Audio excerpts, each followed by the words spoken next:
Justin says, Mehran, can you talk on manipulating our life? Is that LYF? Is it supposed to be life? Or is it another word that I haven't come to it? Tuning this subconscious mind, etc. Manipulating our life. Well, first of all, you're being manipulated by your consciousness. You're not manipulating life. You're being manipulated by your consciousness because you're living a second-hand life. What does second-hand life means? It may be many meanings, but one meaning is that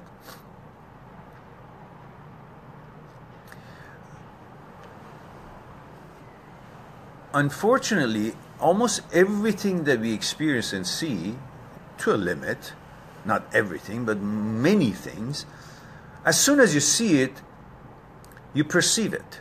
You stop seeing that. For example, you see an orange tree, and as soon as you see the orange tree from the distance, your eyes connected to the orange tree, that's fine. You recognize it's an orange tree. You go closer, and suddenly you see the oranges, and you start comparing the oranges and where the orange tree is, the surrounding area, to something in your consciousness that you experienced sometime before, in some other time, somewhere else, a memory of a similar setting or something to do with this setting that takes you to your past, to your memory being the past, therefore memory being dead, and therefore what you were living, what you were doing just that moment, which you were alive and in connection with the flow of life, with this new orange tree, suddenly turns into a death of a past. You still think you're living, but the living that you're doing is now death of the past, because you went to your consciousness, went to your memory, and no longer you're with this orange tree. You're with that other orange tree, which you have a picture of it, an experience of it in your memory. And that memory is already gone, non-existence. But you change your place from the now into the memory, so your living turned into death of the past. And yet, no longer you're experiencing what you were about to experience with this orange tree, because now you're with the other one, but yet you're recording this, because we're recording everything 24/7. So you're recording it, but in fact you're in front of it, but you're thinking about the other orange tree. So what happens? Later on, you see another orange tree, and you remember this one. So you're constantly one step behind the now, the actuality of life. Everything in life has become a perception of the past.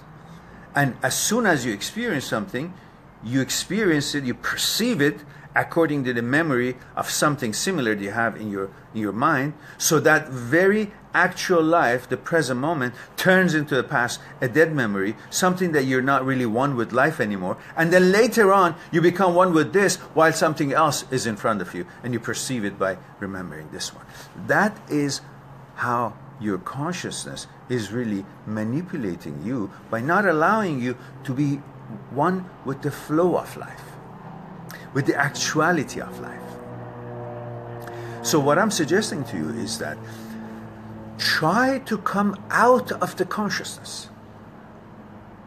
When you are able to move the thoughts out of the consciousness, then you're free.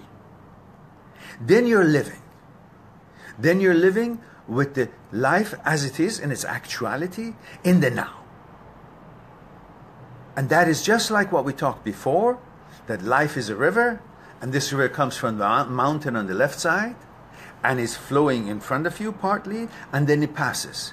The water that has passed on the river is your past, is the memory, is gone, non-existent. You can't reach it. Once it passes in front of you, you can't reach that water, you can't put your hand in it, you can't pick anything from it, it's gone.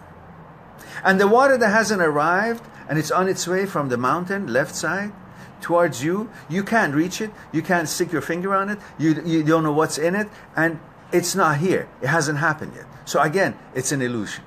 It's non-existent.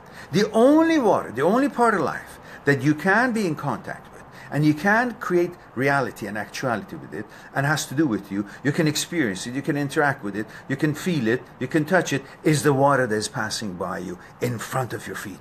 That's the one you can dip in and pick up and see what's in it. That's the kind of life, and that's the now. So you must be able to take your thoughts out of your consciousness, so you would be able to experience life as it's happening, as it's blooming, as its actuality, instead of always being in your consciousness, in your memory, and missing the actuality of living. And the living, your living, becomes in the death of the past. So how do you take your thoughts out of consciousness? How do you take your thoughts out of the past? And how do you connect with the flow of the energy that is happening every moment? Remember, every now is the present of your future. Every now is the future of your past. Every now is the present of your future. Every now is the future of your past. And every now is the present of your future, and every now is life. So this is what you need to do. For now, that should be heavy enough. I don't want to get heavier.